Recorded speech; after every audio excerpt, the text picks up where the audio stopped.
Direction maintenant les États-Unis et plus précisément New York où depuis 2008, le créole est l'une des 6 langues officiellement parlées.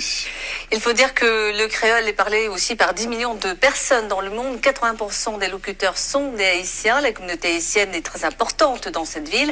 C'est donc tout naturellement que le créole haïtien a été choisi pour figurer sur les documents officiels de New York. Le reportage de nos envoyés spéciaux, Nathalie Sarfati et Denis Rousseau-Caplan.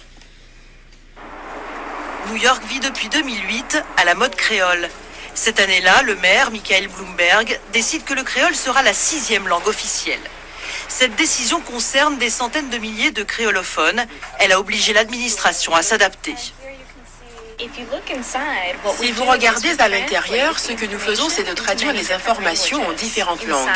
Dans cette brochure, ici, nous avons la traduction en créole haïtien. Et l'idée, c'est de faire passer des informations aux New-Yorkais dans une langue qu'ils peuvent comprendre et qui leur permettent l'accès au programme. Hormis la traduction de formulaires, les agences municipales se sont aussi dotées d'employés maîtrisant le créole. Cette reconnaissance est le fruit d'un travail de fond mené par la diaspora haïtienne. C'est le cas de Winnie Lamour qui travaille depuis longtemps pour valoriser la langue. En 2013, elle crée l'Institut des langues créoles.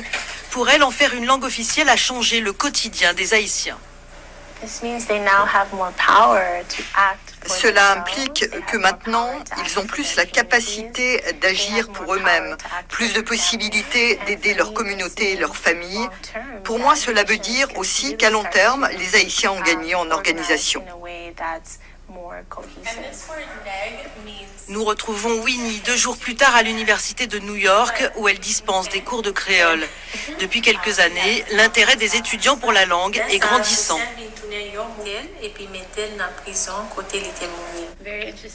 Je suis très intéressée par Haïti, par apprendre le créole et tout ce qui va avec.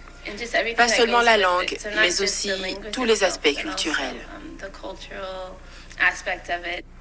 New York accueille l'une des plus importantes diasporas haïtiennes et c'est dans le quartier de Brooklyn que la communauté est la plus représentée et la plus active.